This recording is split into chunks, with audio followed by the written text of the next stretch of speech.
Ba-da-ba-ba, ba-da-ba-ba. All right. Promoter 101. Promoter 101. Promoter 101. Promoter 101. Promoter 101. Promoter 101. Promoter 101. Promoter 101. Promoter 101.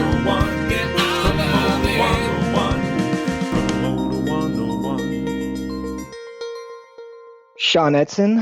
I work for At Venue and head up our music partnerships, and you're on Promoter 101. I'm Ben Steinberg. This is Promoter 101, episode 26. And I'm joined, as always, by my partner in crime, Luke Pierce. We have a fairly lame show this week. You should probably turn off the podcast right now. I'm serious. Best thing to do is go away, listen to something else. It's really lame. Are they gone? Good. Sorry, had to do that. We had to shake those other people, because this week we have a really awesome podcast. It's a gem. Don't you agree, Luke? I absolutely do, Dan. It's a packed house in the podcast today. We're going to be joined later by X-Ray's Steve Strange, Paradigm's Brandon R. Frankel, from San Francisco's Hardly Strictly, Don Holliday, and we're going to close out the interview block with martial arts Umong Shah and his artist Elle Exxe. We put up a post on social media this week asking who you wanted to see on the podcast for an interview. We had some great ideas, from the Crystal Pistol himself, Henry Glasscock, to Live Nation's big dog, Michael Rapino. We'll do what we can to make your suggestions happen, at least the ones we agree with. And feel free to email us at any time with your ideas or suggestions at steiny@promoter101.net. Toby Layton Pope sent in this suggestion for the Promoter 101 book club. If you want to get into the mindset of the dirty, filthy record industry in the UK 90s, read Kill Your Friends by John Nevin. Hey, it's Dave Chumley here from Primary Talent International in London. I'm really privileged to be on Promoter 101. We're taking the show on the road. In 2 weeks, Dan and I are going to be recording Promoter 101 Live, Canadian Music Week, on April 19th in Toronto. Next Wednesday, April 19th at 2:40 p.m., we'll be in the Canadian Music Week 2017 in Toronto, Canada. We're bringing the full podcast for a live recording. We've got Golden Voice's Elliot Lefko and United Talent Agency's Jack Ross. We'll have some Q&A going on and a few special other surprises. And if you missed us live during our world tour, don't worry. We're going to be doing more of this in the fall. We hope to see you out there once the conference season resumes after the summer. And if you want to see us, tell your university bookers and your conference organizers to bring the Promoter 101 podcast to town for a live taping. Hi, this is Jason Miller from Live Nation, SVP of International and Emerging Markets. You are on Promoter 101. It's time for the news of the week. We lost the great Don Rickles this past week. He was 90 years old. Dave Brooks reported this week on the acquisition of New York's Webster Hall. AEG and Brooklyn Sports Entertainment partnered to buy the 1,500 cap room from the Ballinger family. With the AEG acquisition of Bowery Presents earlier this year, this puts the guys at Bowery back in charge of booking that room, where they had an exclusive buyer relationship for years until it ended in March 2014. Really curious what's going to happen with Heath Miller. I love him. I think he's done an amazing job bringing that room along in the last couple of years. So I hope this works out in a good place for him overall. I think it's a brilliant move for AEG to be moving into that space. They need a room of that size in New York. It's going to be a great feeder to have a relationship with some of those artists in New York when they want to go up and play Nassau or Barclays later down the road. Yeah, the combination of AEG with the Madison House partnership and Bowery now. I mean, they are a blockbuster in that market. And when you put together the festivals those guys have in that market now, they have really stepped up their game in New York big time. They came to play. Polestar reports that Live Nation's stock hit a new high this week, citing the Goldman Sachs note to clients written the same day by analyst Drew Borse, giving Live Nation stock a buy rating. On April 5th, Live Nation stock ended the trading day at an all-time high of $31.34 per share. These guys are on the move. Shows strength in the industry. Bodes well for everybody. Polestar also reported this week that Topher Christensen of T Presents is moving to Madison, Wisconsin as the talent buyer for the Orpheum Theater, working under Live Nation's Dan Kimmer. Topher was the buyer for New York's B.B. King's and Blue Note before starting T Presents.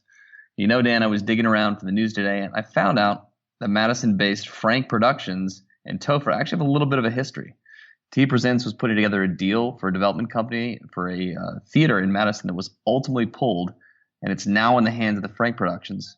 and they're breaking ground in that theater next year. In an article in the Isthmus, Topher wrote that he, quote, felt like he got franked. Are we going to be using that as a verb now, Dan? I like that. You know, the Franks brothers are on the move, and Madison is their town, and with the partnership of the Majestic Boys with Matt and Scott Leslie is just genius. I don't know that Topher plays with the same firepower as the Franks in that market. Live Nation's going to have his back there, but I don't know that he's got the power of a Mary Claire. I agree. Big shoes to fill there. More lineup announcements this week. San Francisco's Outside Lands announced its headliners, including Metallica, The Who, Gorillaz, Lord, and A Tribe Called Quest. You know, that lineup is thick if you keep going, but not only is it an amazing lineup, but The Who on a festival is an insanely cool thing. And don't forget, the Metallica is hometown boys in the Bay, so that is a big, big deal, Luke. So Huffington Post reported this week that Barry Manilow has come out, and I think this might be news to pretty much no one. The timing on this is kind of interesting, don't you think? I have no comment. A judge has set a date for Suge Knight's murder trial for this coming January. So he's been serving time all along waiting for this trial, and that's about 3 years now. It's kind of disturbing just in general that the legal process works that long, that he's not able to bail himself out, and he's got to stand trial waiting, whether he's guilty or not. And if he's not guilty, that's a real issue. You know what? I'm not saying our justice system is perfect. I'm not saying you should spend 3 years awaiting a trial in jail, but I'm totally fine that this one particular individual and Suge Knight is spending 3 years in jail for awaiting trial for murder because there's video evidence, in fact, that he literally murdered a guy. So there's video evidence out there of Suge Knight running somebody over with his car. The guy is fine behind bars. You know, I think people might have Suge Knight all wrong. I think it's probably just bad PR, and he's probably just a teddy bear. I'm sure he didn't get hugged enough as a kid too, Dan. You better hope he never gets paroled, buddy. And that's a wrap for the news. Hey, it's Elliot Lefkoe, promoter from Golden Voice in Los Angeles, and I'll be talking to Dan, Promoter 101 from Canadian Music Week on April 19th. So sharpen your skates and smell the ice. We'll be rocking on that day.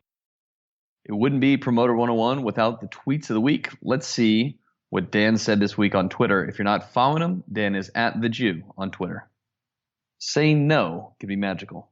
Just wish I had the power to actually say no from time to time. When a venue settlement sheet is so badly designed, reading it becomes a scavenger hunt. Yeah, you kind of have to wonder sometimes when you're mapping a settlement sheet out the same way you're mapping your way across Disneyland, what the venue GM was on when he designed his settlement sheet. When an agent brings a cheaper support than you budgeted for and wants to roll the money into the headliner instead of reducing the split point. Like suddenly the headliner is worth an extra $500. I don't think so. When your venue GM sends an alarming email that will affect the next day presale but will not answer his phone. Trying to give me a heart attack? Answer your phone if you're going to send an email like this. Please. When an agent only offers you Salt Lake and or Albuquerque on a tour, you just know where you stand with them. Maybe it's just a tribute to how good my marketing team is, because selling these two towns is a fight every time. When a venue gives you a hold, and then when you go to confirm, they tell you that the dates in front of you are unchallengeable. This seems like something you should have mentioned when you sent the holds in the first place. Time drives the manager insane. Huh, Luke? It absolutely does. Thanks a lot to some friends in the Pacific Northwest. Here's something of a bad Promoter 101, or maybe a Venue 101. This is submitted by Rick Hansen, who's the director of booking at the Historic Theater Group in Minneapolis. When a venue has to hear about a venue switch of a show from the agent because the promoter is too afraid to tell the original venue himself. So I talked to Rick about this after he sent it. It turns out he got to keep the deposit anyway, so that wimpy promoter should have just sent him a note saying, "Hey, date's not happening, dude, but keep the money." Like he wasn't gonna anyway. When you get specs on a VIP lift package demanding the best seats in the house weeks after the show has been on sale to the public. Yeah, this one scared the shit out of me. When you need to hold 50 tickets and you've already sold all of the good seats and the act is shocked, what can you do to fix it? I want to thank some awesome box office staff that helped us figure this out this week, because it's an impossible fight. Before we move on, I wanted to point out that Emporium is a volume business, so the majority of our events sail by without any issues. But because I'm a partner at the firm, anything that's a major issue comes across my desk, or I'm just looped in on it. So the tweets come from things like that. Anything something's a little out of the normal, I happen to see it. But for the most part, almost everyone we work with is upstanding and awesome and doing a job in the best way they know how. And please note that the tweets are the exception of the rule, and we're making jokes of the industry and pointing out the fucked up things. But at the end of the day, almost everyone we deal with is above board and trying to do the best job they can to put on good entertainment. That does it for Promoter 101 Tweets of the Week. It's Barry Dickens from ITB, and I'm on Promoter 101. This week's feature interview was recorded live as a part of the ILMC conference in London, featuring X-Ray Talent's Steve Strange. Promoter 101, we're at ILMC, and I'm joining the suite with Steve Strange from X-Ray Touring. Thank you so much for taking time to be here. Oh, my pleasure. So when it comes to some of the cooler bands in the UK, they seem to quite often be attached to your name. You've got quite the ear for talent. Oh, thanks. It's been over 25 years in the process now, so it's been a good run. Right now, who are some of the current acts you're working with? Well, obviously, we just went and sailed with M&M this morning in Glasgow, so that's one of the current ones. We've got a full world tour sold out, Acts North America with Coldplay. So that starts in Asia in a couple of weeks' time. We broke some serious records with that. We've got Chance the Rapper headlining Wireless Festival this summer. You know, we've got a whole bunch of different stuff going out. You guys book all over the world except North America. Yeah, ex North America. Well, in general, you know, that's generally what I do. You know, on occasions you may just get Europe. In certain cases, like them Crooked Vultures, it's split three ways between William Morris and myself, where they get, because Russell looks after Dave Grohl, he gets to book Europe, WME in America, book North America, and I get the other international markets, such as the Pacific Rim and whatever else. But it was a project, was the only sort of exception to that rule, because it was a project with Josh Homme from Queens of the Stone Age, Dave Grohl from Foo Fighters, John Paul Jones from Led Zeppelin, and Alan Johannes. So pretty cool fucking band. It was a few years ago now. It was a few years ago, but you know, who knows whether they'll make another album? But hopefully they will at some point. But yeah, it's all good. Also, on top of that, you know, we've got Queens of the Stone Age starting their run in Australia, which is the start of their world tour with their new album, a new single. And we're headlining Splendor in the Grass. They're playing Fuji Rock. You know, we're doing some other Australian and New Zealand cities as well. And so that kicks off that with a planned European tour, which we've got on hold for the autumn. The thought of going into North America as an agency ever crossed your guys' mind? Not really. A lot of the agencies in the States have already got, you know, all the agents work for other people, so it's not really something that we've ever endeavoured to try. And it's too big a market by itself to try to book into. Okay, are there agencies, though, that you trade back and forth with bands that you have relationships with? Well, various. You know, I work quite a lot with Paradigm. We work quite a lot with Robbie Fraser at WME. He shares of quite a few of my artists, whether it be Queens of the Stone Age, whether it be Eagles of Death Metal, Refused, Echo and the Bunnymen, whatever else. But yeah, no, I share the world with Marty Diamond and Coldplay. He does North America and, you know, Canada and US. You are Jason C. Miller's favorite person at the moment, from my understanding. He was doing the podcast the other day and was very happy with how those shows are selling. Oh, yes, it's going very, very good. It's amazing how big that act has gotten. It's really incredible. It's been a very, very, very nice organic build as well. They got big very quickly, don't get me wrong, but they've sustained it. Just sustained it. They're a very consistent band, you know, both musically and creatively. You know, they're amazing. When you get big enough to play halftime at the Super Bowl, it certainly carries some weight. I'm one of the very few English acts that's playing it as well. So it's it was what the Stones did it, McCartney did it, and that's apart from, you know, the two big ones. Those guys had to put a few more years in before they got invited. They did a record time. I was at it too. Me and Jason are Denver fans, and it was the week before. It was the week of Polestar, so we went in for it. I ended up on a box with John Travolta and the. Okay, you win. Your story's better than ours. The governor of Colorado, who was very, very happy that day. Yeah, we were biting our nails all the way through that one. That was watching the clock run and run and run. It was like, I don't think either one of us cared about the halftime show as much as running the clock out as soon as possible. Come on, don't screw this up. No, that was a fun day. It was indeed. So, yeah, and obviously good things happening with them.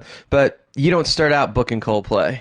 How did you get to this world that is seemingly you're on top of at the moment? Well, I was a musician. I was a drummer for quite a few years before I ended up being an agent. Well, the band I was in got a record deal. We moved across to the UK. We got a record deal. I never really looked back from that. I sort of got very intrigued with the other side of the business as well. As the band was slowly starting to fall apart, I joined another act called Fastway with Fast Eddie Clark, who is the only surviving member out of the original Motorhead that's left. Oh, wow. As soon as that... So if you're playing guys like that, you must have had some chops. Well, I can play, yeah. I can certainly play. From that, I had a friend that was working at an agency called Braun at the time. He just says, do you want to come in and give this a go? And the live side of the business was always my most fun part of the business. I was intrigued by the touring aspect and whatever. So I come in and I started building up a roster, and then I went back to Ireland for a little while. It didn't, the first time around, sustaining the financial aspect of it was hard. So I had to go and rethink my strategy a little. So I moved back to Ireland and promoted there for a year, and I promoted the Limelight in Belfast, and done Irish tours with, like a little collective of different other promoters in Dublin. I worked along with MCD at the time. Very cool. Now, some of the first acts that you booked that you were most intrigued by? We'd done quite a few at that time. We'd done the Lemonheads on the way up. Oh, cool. Alice in Chains was another act that we'd done on the way up. Acts of the time that were doing well, things like Senseless Things and Pop Will Eat Itself, they were all acts that that I'd looked after at the time, although they were all hot, current. How big did Papa Will Eat Itself get in the UK, as far as venue size? I didn't follow what they were doing in the UK as much because I was in Ireland at the time. Okay. But I think that they got to Brixton level at one point, So much bigger than they were in the States. Yeah, I'd done the bands like the Boo Radleys and whatever else, just before they broke, the big time. But both of their shows sold out, and it made my initial connection with my now partner in X-Ray Touring, Jeff Kraft, who we remain friends throughout that period and right to present day. Jeff's been a man that I've known for, 25 years. So I was talking to Steve Ferguson, who books a lot of UK acts in the States, about signing a bunch of bands without ever hearing them live, just picking up on the buzz and liking the music, because you work with a lot of bands from different parts of the world, including the US. Do you sign a lot of acts before you've ever seen them? I have done previously, but I spent quite a lot of time in America, and I've got a house in Los Angeles, and I do tend to get a chance to see a lot more acts now before I get a chance to sign them. And even in the early days with South by Southwest and whatever else, it gave people like myself an opportunity to be able to go and check things out before you actually start getting involved with them, in a creative sense. So is that just a shooting gallery for you when you go to South by? All of these bands that have buzz in America, all the American agents have already signed them usually if they're there, but a lot of them are probably open for here. It wasn't like that in the day, I found South by Southwest has changed a lot in its demographic. It's now become a big corporate circus now. Many of the shows are branded. Most of the business is already done, as you say. And I don't feel it has the growing potential, the organic early day growing potential that it used to. But then again, the business has changed a lot in those 15 years, With that said, are you still going? I'm not going this year. I went 2 years ago. I tend to go to more different things now. I would go to Coachella's and whatever else this time. And, I like to spend the first couple of months of the year in Los Angeles as well. So it gives me a chance to spend a bit of time in my own house, get to chill out a little bit in the first couple of weeks of the year. And then a lot of my managers are these days Los Angeles based. Or if they're not Los Angeles based, generally within that couple of months, a majority of them would end up in LA on business or over for the Grammys or whatever in that period. So you always get a chance to sit down and work out what you're going to do. So I sometimes tie in a New York trip on the way there or the way back, but I didn't do it Do you this time. get involved in like the Polestar Live conference when it's in LA? Because it's like right there. It is right there, but I went this year. I have a lot of love for the Polestar people. I've been nominated for, I think, 12 years in a row now. International Agent of the Year. Yeah, you never get a chance to win that because a lot of the people that attend the conference are US talent buyers, and they don't know who X-Ray Touring are because we're an international agency. So, but they will know the CAAs, the Paradigms, they will know the WME people. So they tend to go with what they know, and they, when they're ticking their boxes on their voting sheets, they will vote for the companies that they know. That's no disrespect. It's just No, it makes sense. I mean, it's just life, I've never won an Arthur. I get it. I've won 2 now over the years. I won it last year. Second best agent in the world. Yeah. That's the best. I love that. It's not the agent of the year. It's the second best agent of the year. I hope I'm not the second. I hope I wasn't voted the second. But I love that that's how they nominate the category, because when they started it, the conference, he was an agent, and he automatically in his head was the best agent. So everybody else, the best you could do was second best agent of the year. I love that they have best assistant award. I think that's such an important award. And there's a lot of really good people that are on that list every year, people that deserve to be there. And yeah, you're absolutely right. I fully back you up on that. Yeah, I wish Polestar would add that one in particular, Gary Smith. I think it's just award. too broad an award ceremony. They run out of time to put things in. The award ceremony itself is like 2 hours long, and it's pretty major categories in every, in every sense. What I love about the Arthur Awards, it's a bit more homegrown, as the categories, rather than having, the best medium-ranged venue, the best, because Polestar covers a lot more categories, right? And I think because it has to go into venues, has to go into festivals. They do cover, and they've cut out quite a few. There's no longer a ticketing award at Polestar, and there's no longer an A&R. Well, they had to, because the awards were just going on for so bloody long. Yeah, there's no longer an A&R award, which I guess they're no record company, so why would you need an A&R? Yes, they should give that to Amazon. Jeff Bezos now wins the A&R of the Year award. Nah, it's unfair. There's a lot of good A&R people around. No, there are, and they should be recognized. Some of the labels that are still around are very helpful. I think Atlantic is probably one of the better, where we constantly get them calling saying, what do we need? What can they do? Which you don't hear that much. And somebody brought up a word I hadn't heard forever was Ticket Buy, which I hadn't heard forever from a label. No, it's very rare. I mean, they only bought 2, but they bought tickets, and it was 2 more than everyone else buys. But it's like, wow, I remember that word. Probably could just put them on the list. Probably not that big of a deal. So it's a different world over here, but you get to play in both sides of it. So you get to see how the U.S. business works, obviously, if you're over that often. And I get to know most like a lot of the talent buyers, a lot of the people at the top of their game in the industry over there. So it's good. It's nice to have that relationship and have a bit more of an international, more broader sort of spectrum in your head. So you're in L.A. I assume you're talking about like Paul Tillett. Yeah, I know Paul. I know a lot of the guys from mentioning any names in particular at Live Nation. I know the AEG people over there. There's a lot of the people that I would know. Obviously, the Bill Silvers of this world as well, and a good mentor of mine. Yeah, he's a wonderful man. I've known him for 20 plus years. And, it's good, as I say, a lot of my managers are Los Angeles based, so, not all of them, but, quite a few these days. Because you spend more time in LA, you end up picking up LA talent. It's just, as you said, it's just the way it goes. You pick up US talent, via finding out about it in LA. Because you get to hear things earlier. So our audience is about 90% North America. With that said, the agents and managers listening and artists, if you're a U.S. act and you're trying to tour internationally and you're having success, not just a garage band, what are the steps to try to break into the UK? Well, usually, when a band breaks in America, it does send shockwaves, especially into Europe, With the internet now, even more. Yes, exactly, because it becomes a global world because of it. Very much, to say everything technically is international these days because of the internet. And it's like anything else. I still think that, that you have to allow a story to come in. You build it up from the ground upwards. You bring them in and you do the smaller shows. It depends how far along their profile is before they come. It's just... This has got to be financially an expensive trip for a U.S. band to make the first time over. It can be, yeah. In fact, it usually is, but it's an investment that they need to make for their long-term international strategy.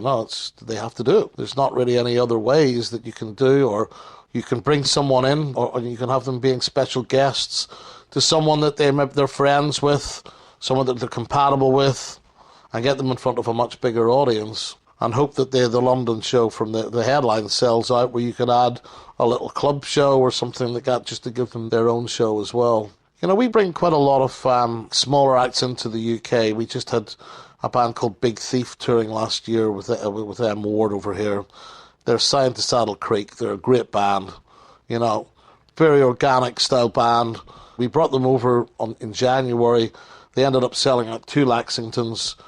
Just today they got was 400 tickets over the 2 shows, and well-attended regional shows as well. Not a big tour, but 4 or 5 different markets. And we've done a couple in Europe, which again, we scaled it down to like 150 people, 200 capacity venues. They all worked out good. We've got them coming back now to play festivals in August. We've got them supporting Conor Roberts, a.k.a. Bright Eyes, So, he's a great guy, and he's also a big fan of their music, so it made sense for them to come in and do that run, because they were playing the likes of the Green Man Festival and some other similar events in that time period. So it was an easy marriage to create. And I think, generally you just have to get out there and you just have to persevere. Bringing X over to play festivals for the first time, is that a begging process or trading horses to get him on some of these festivals? Because the season here is amazing. It's a bit of both, really. I think, there has to be some, if you've got strong predictions that an act is going to benefit from it. I personally think bringing an act over that's completely unknown and nothing is happening around it at that time to do a festival can be a waste of time, because ultimately festivals are, the problem with the festivals, no one has actually in that audience has got a conscience as such, because they'll go wherever they want, and within that day they'll go and they'll maybe watch for 5-10 minutes to give someone a chance, but it's a free flow of people. But which is the hope when you're at a festival, right? That they move around. But I think, there constantly needs to be a purpose to be there, and whether that's having a buzz before when it's being booked, or whether you send the music to the festival booker, he buys into your concept and your thought process, or less. Sometimes you may need a nudge and a push, But I imagine you do enough business with those guys that every once in a yeah, while. of course. But it's like anything else. You don't like to, if something is underdeveloped, it doesn't benefit either the festival promoter or the act, because the act can come in, play in front of 40 people in a tent, and they've travelled all the way from bumfuck Arizona to play there. And sold 2 T-shirts. And it can be a very soul-destroying situation, because they'll sit and think the time, the energy, the money, everything that has gone into that trip to play in front of 30 people without having anything developed. You can't put the cart before the horse. And getting them come back would be next to impossible after that. And then you actually you make your own obstacles for yourself, So the long-term thinking on that's got to play into all those decisions. I think you need to build things a little before you present them in a situation like that. Excellent. Hey, I want to thank you so much for taking the time to talk to us on Promoter 101 today. Thank you, Steve. My pleasure. Thank you very much. If you didn't know before, you know it now. Steve Strange is a major player on the international music scene, and he's got the Midas touch. Hi, this is Jack Ross from UTA. I'm going to be at CMW, live on stage with Steiny for Promoter 101. Our second feature this week is a marketing and branding expert making his home at the LA Paradigm office. Join me for my one-on-one with Brandon R. Frankel. We're at South by Southwest, Promoter 101. We got the marketing genius, Brandon Frankel, in the room from Paradigm. What's up, brother? Hey, buddy. Thanks for taking time out of your South by to come hang out with me. For you? I got you, bro. So it's the thing now. All the major agencies need to have marketing people involved with the act, which I think is a great add-on service. And originally I was a little against it. At first it was just CAA, and then it was William Morris and CAA, and now everybody seems to have it. But everybody's getting in our business and how we're marketing our shows. But now I see the genius in it. You guys know how the act sells best because you're marketing it everywhere. Yeah, I mean, the way that I think we approach it at Paradigm and previously before that at Windish And yes, I was at CA before that as well. We try to come at it as a symbiotic relationship. You guys know your markets. We know our clients. How do we work together to synergize and make the most out of every dollar that we have? So it's not that, we don't appreciate what you guys suggest, but at some point, some dollars can be moved into digital spend that we can promote via our socials. We can boost posts. We want to help amplify. We don't want to dictate. It should be an open dialogue. Originally, it seemed like we want to see your grids, we want to see what you're doing, and it was like it's like a ticket count thing. It was like we're checking a box, paper pushing, maybe, and it was an extra step. And I originally thought that because it was like suddenly we got one more boss now, one more person to tell us how to do this. And I think some of it was that, but I think it's become streamlined, and as all the agencies have gotten, it's developed into a real role of. It's working everywhere. Your show's a little softer, and maybe it's because you guys aren't doing the digital in this platform that we're doing in most of the other markets that are moving tickets better. Or, you know what, this actually sells with print, and you guys don't have that. We know it's terrestrial, but it actually works. And I'm hearing those kind of ideas coming from the marketing departments, and it's things where it's like, this act in particular, we know how to sell better than you do because we've got all the ad plans and we've got the ticket counts. This is what you're missing that those guys have. And I think that's awesome. That's a service that you guys are actually offering not only the acts, but to the promoters because you're protecting our investment with that. Yeah, exactly. I mean, you guys are putting money on the line. You're risking money. And so we should act as such and respect that. So we're trying to provide service and value instead of just nitpicking and crapping on stuff. It should be, hey, if we get the band to do these phoners, like, would that help you? Hey, can we get, signed prize packs? Can we do meet and greets? Can we, link up with Pitchfork and do some sort of contest or a flyaway, work with SiriusXM and do something cool? We're trying to make it where your job's easier because the goal for everybody is to make money and to sell shows out and have the most fans in the room that can see our clients. And if you don't do that, you're really not adding value. Okay, so you oversee in a massive number of acts. This huge roster, right? It's mostly the Windish house of acts, right? It's like even though you're now Paradigm, you're overseeing mainly that part of the roster, right? Yeah, so I mean, for branding and marketing, essentially the way that we're doing it now, and everything's kind of a work in progress. And the great thing about the way that Paradigm, Windish, and Aim Only came together was piece by piece by piece over time. So it wasn't just like throw deep end of the pool and hope everyone swims together.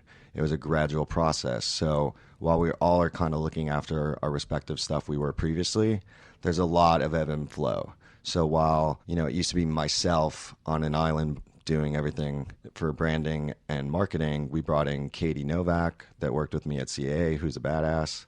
And then we can split stuff up. And then now that we have the Paradigm folks on our team, there's more people. So with that, certain people have certain styles, certain people love certain genres, certain people get along with certain agents. So as it continues, things will kind of move around. And path of least resistance kind of thing. Yeah, and then I think the ultimate goal for Paradigm is one for all and all for one. It's not mine or whatever, it's ours. So whoever can get the best job done for the client should go get it done. And that's the way that it should be because we just want to win. Well, Paradigm certainly has an interesting vibe going on right now. There's